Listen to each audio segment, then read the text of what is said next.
The sound the courthouse doors made when they closed behind me stayed with me far longer than the argument that led us there. It was the noise of something final. Heavy. Unforgiving. I watched John walk down the steps without turning back and realized, too late, that not every boundary can be reframed as progress. The morning had started like so many others lately. Tense, careful, each of us moving through our shared space like strangers navigating a crowded train platform. But those courthouse doors represented something different. They represented the moment when silence stops being temporary and starts becoming permanent. I couldn't stop replaying the moment in my mind. The way John's shoulders had set themselves in that particular way they did when he'd made a decision he wouldn't be talked out of. The way he'd signed his name on those papers with the same steady hand he used for everything. No drama, no hesitation, just quiet certainty. The way he'd looked at me one last time before leaving and I'd seen not anger but something worse. Resignation. How had we gotten here? When had the distance between us grown so wide that even reaching across it felt impossible? I thought about calling him. My hand hovered over my phone a dozen times that afternoon. But what would I even say? The words that had gotten us into this mess certainly wouldn't get us out of it. "You're acting like this is the 19th century, I had said to John the night it all began. It's 2024. Sleeping in the same bed doesn't mean betrayal. Our apartment in Portland had been filled with late afternoon light streaming through the large windows we'd chosen specifically for moments like this. The kind of light that makes everything look softer, calmer, more beautiful than it really is. Our daughter, Emma, sat on the cream-colored rug near the window, carefully coloring inside the lines of her unicorn coloring book, pretending she wasn't listening. But children always listen. They hear everything, even the things we convince ourselves we're hiding. John had been at the kitchen table with his laptop open, spreadsheets from his accounting firm glowing on the screen. Numbers made sense to him. Patterns. Consequences. Predictable outcomes. He closed the computer slowly before answering, and I should have recognized that gesture for what it was. Him choosing his words carefully, trying to bridge a gap he could already feel widening between us. "It's not fear, Sophia," he said, his voice measured and calm in that way that always made me feel like I was being unreasonable. "It's respect. For us. For her." He nodded toward Emma, who had stopped coloring entirely, her small hand frozen above the page. I laughed. A sharp, dismissive sound that I heard come out of my mouth but didn't quite recognize as my own. I checked my phone, already buzzing with responses to the post I'd shared earlier that day on Instagram. A photo of me and Ryan sitting close together at a coffee shop, laughing. A carefully crafted caption about redefining intimacy, about trust being bigger than ownership, about evolved relationships for modern times. The responses were overwhelmingly positive. Hearts and fire emojis. Comments praising my courage, my authenticity, my refusal to be boxed in by outdated relationship norms. "Ryan and I have been friends since we met at university in Seattle," I explained, as if the length of our friendship somehow made the situation self-evident. "We've crashed in the same bed after parties dozens of times. This isn't new, John. This is just who we've always been." "It is new," John replied quietly, and there was something in his tone that should have made me pause. "Because now you're married. Because now we have a daughter. And because now you're turning our private life into a performance for strangers on the internet." But I wasn't listening. Not really. The likes kept coming, rolling in like waves. Each notification landed like a small, addictive spark of validation. Comments praising my courage, my evolution, my refusal to submit to what they called insecure masculinity and toxic monogamy culture.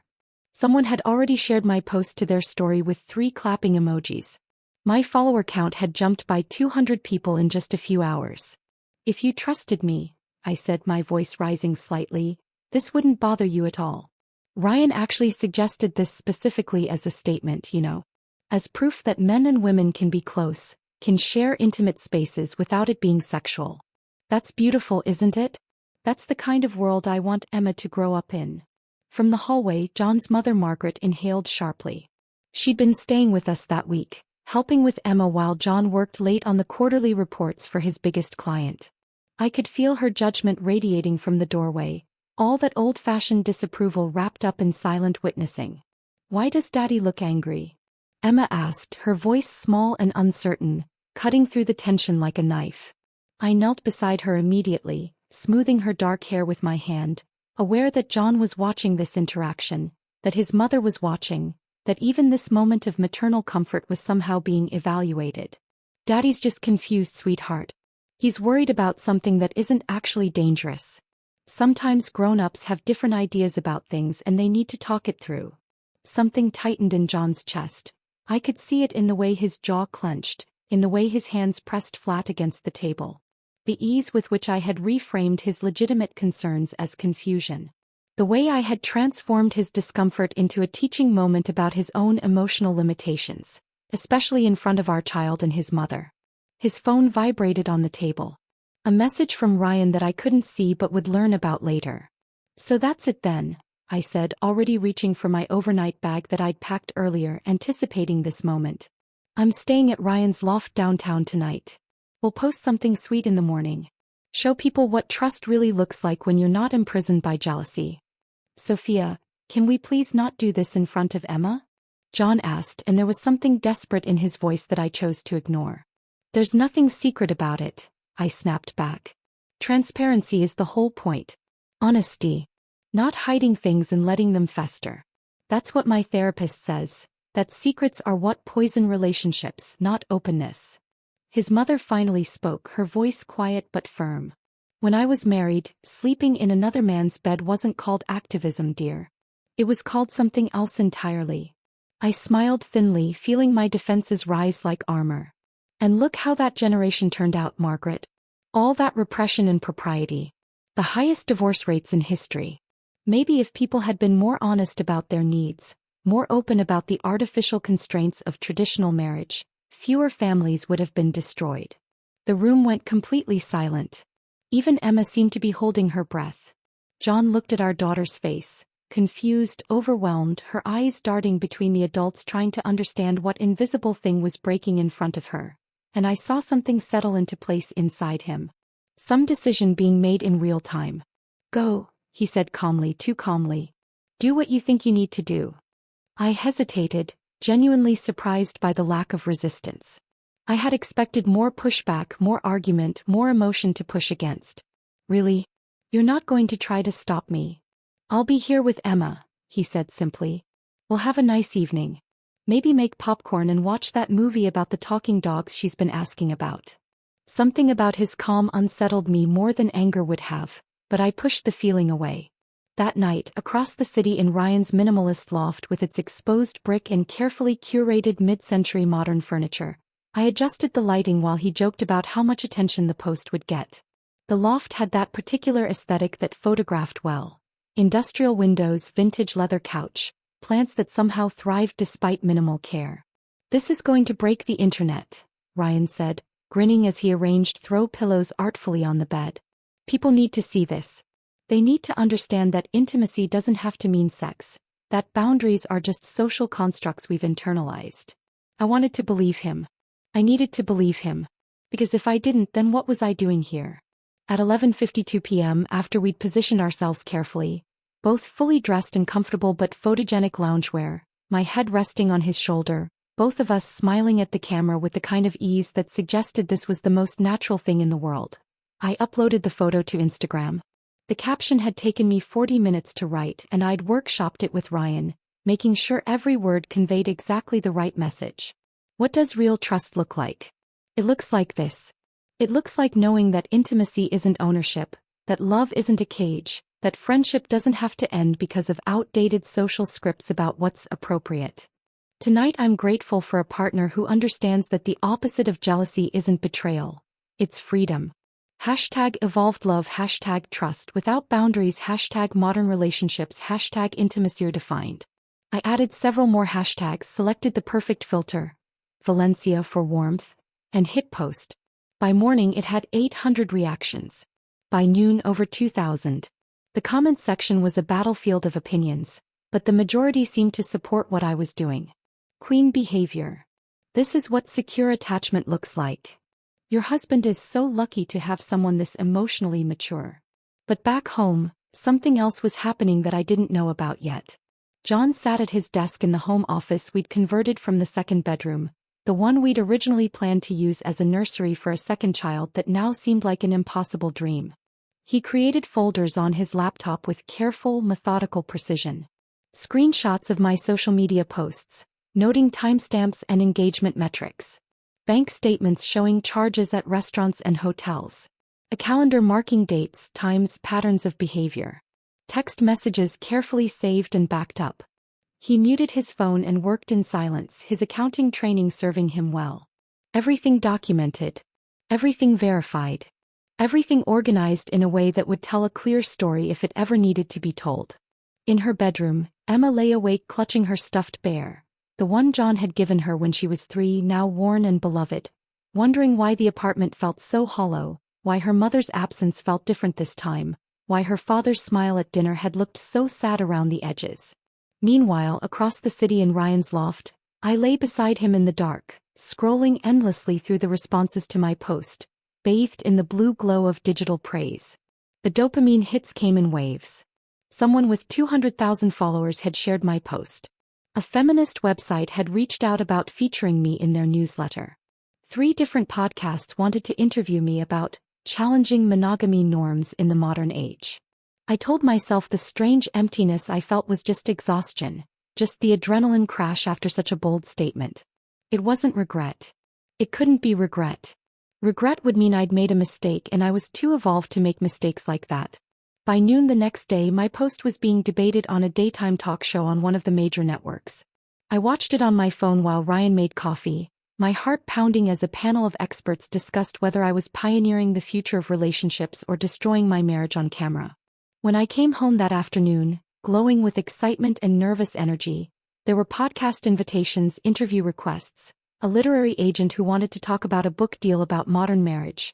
John didn't look up from the papers spread across his desk in neat, organized stacks. Emma asked me why strangers on television know where her mother slept last night, he said quietly. The words hit me like cold water. She'll understand when she's older, I replied quickly, defensively. We're modeling something healthier for her.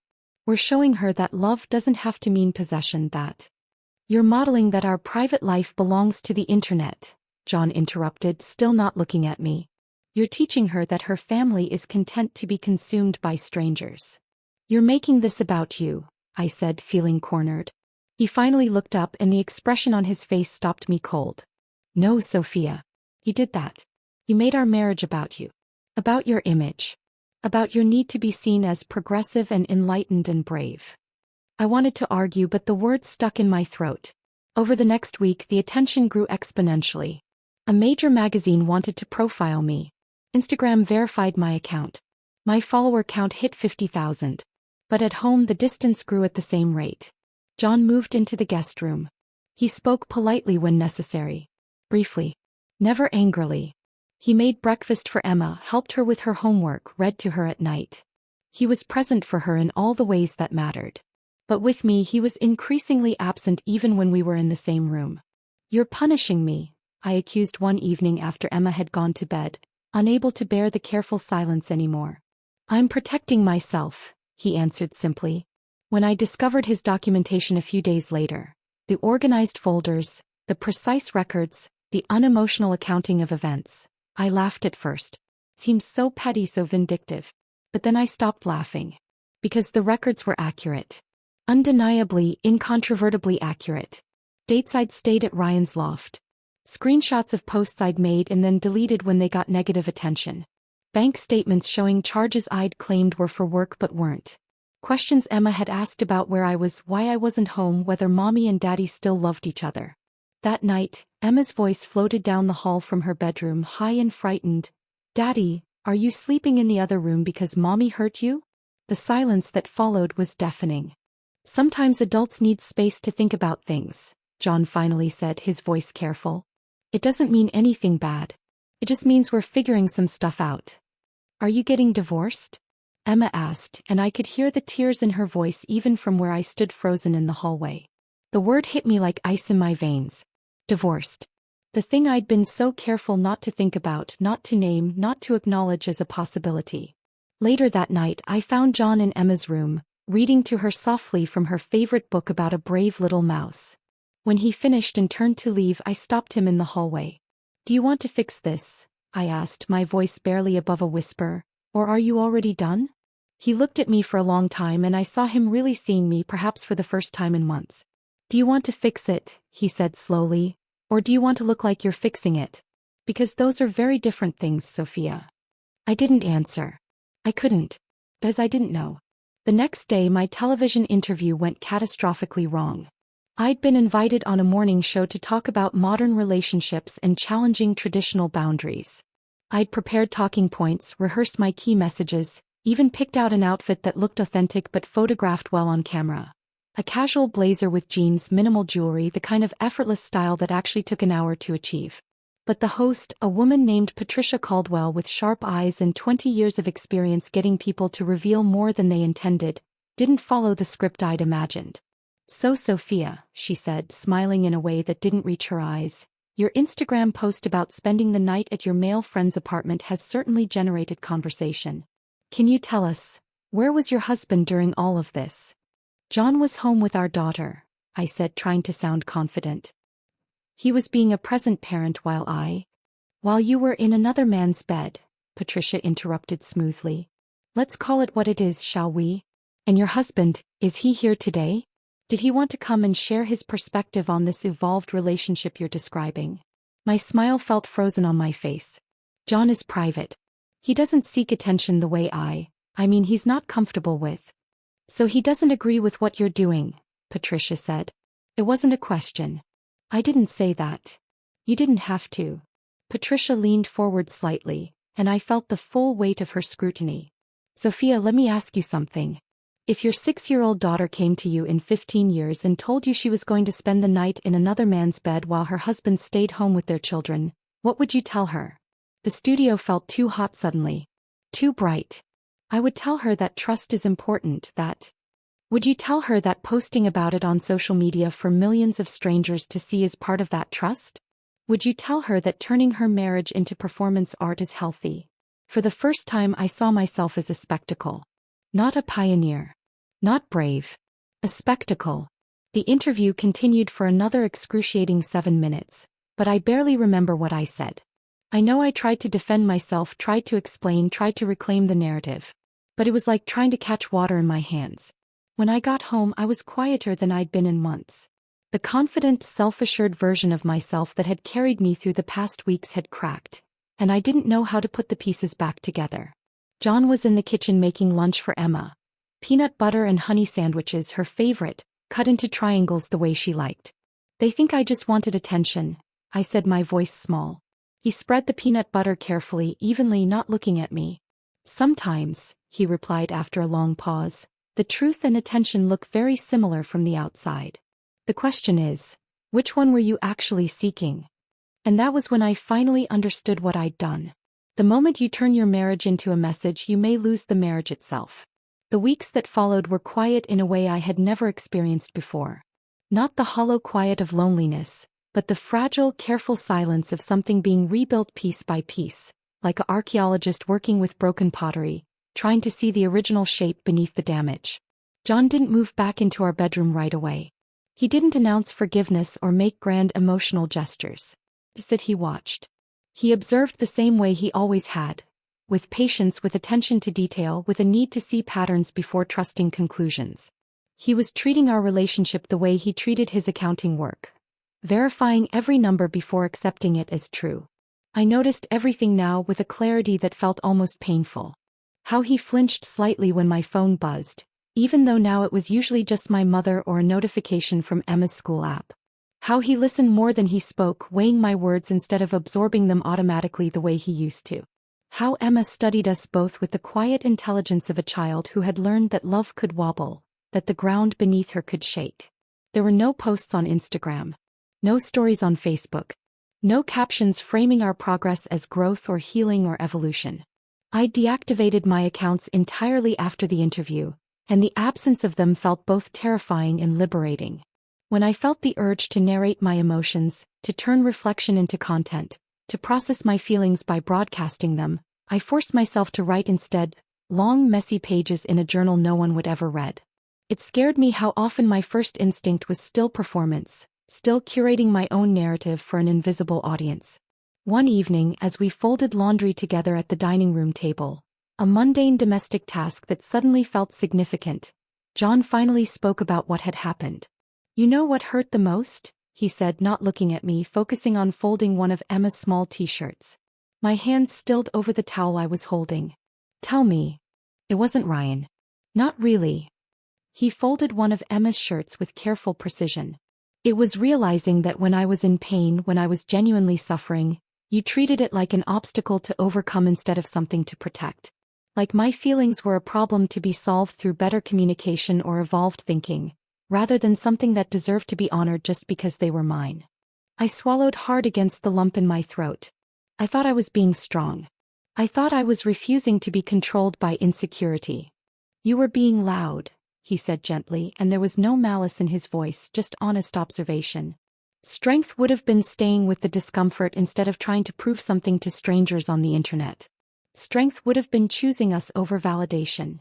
That night I cried, not dramatically, not with explanations or defenses or attempts to make meaning from the pain, but quietly, face pressed into a pillow in the guest room where I'd been sleeping, mourning the version of myself I'd been so proud of and the damage that pride had done. Emma came back from staying with John's mother the next day. She ran into the house like nothing had ever been broken, throwing her backpack on the floor by the door and launching herself into John's arms with the complete trust of a child who still believed her father could fix anything. Later, while we ate dinner together at the kitchen table, spaghetti with Emma's preferred amount of Parmesan cheese, which was considerable, she looked from one parent to the other with those perceptive eyes. "Are you okay now?" she asked simply. John glanced at me before answering, a look that asked permission and offered solidarity at the same time. "We're working on it, sweetheart. We're trying really hard to make things better." Emma nodded, satisfied. Children didn't need perfection. They needed honesty.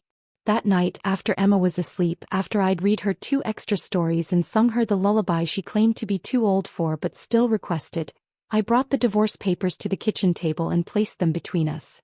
John looked at them but didn't touch them. "I read them," I said, my voice steady despite the shaking in my hands. "All of them. Every page." John nodded slowly. "Okay. I understand why you did this," I continued, forcing myself to look at him directly. "And I understand that choosing to try again doesn't erase what I did. If you decide someday that this isn't enough, that I'm not enough, that the trust is too broken to rebuild, I won't say you didn't warn me. I won't say you didn't give me a chance to understand what I was throwing away." He studied my face carefully, searching for performance, for strategy, for the old hunger for validation that had poisoned everything we'd built together. "What do you want now, Sophia?" he asked. "Right now, in this moment, what do you actually want?" I didn't answer immediately. I sat with the question, really sat with it, feeling its weight instead of rushing to package it neatly into something that sounded good. "I want a life that doesn't need witnesses," I said finally, and the words felt like truth in a way nothing had for months. "I want to matter to the people in this house more than to strangers who'll forget my name in a week. I want to earn back your trust even if it takes years, and accept it if it never fully comes back. I want Emma to remember us trying, not us performing." John exhaled slowly, like someone setting down a heavy load they'd been carrying too long. "That," he said quietly, "is the first honest thing you've said in a long time." He didn't tear up the papers. He didn't make promises about forever or declarations about love conquering all. He didn't give me the romantic resolution I might have once craved, the kind that would have made a good story to tell. But he reached across the table and took my hand. And for me that was enough to keep going. Not because the marriage was saved, but because for the first time in a long time it was no longer being performed. It was just ours. Thank you for watching the video to the end. YouTube may no longer suggest my channel to you, so subscribe to it to receive new interesting stories. You will also help the channel grow and improve the quality of its content. A playlist with other interesting stories that you can listen to is now displayed on the screen. You can also write in the comments what stories you would like to see on the channel.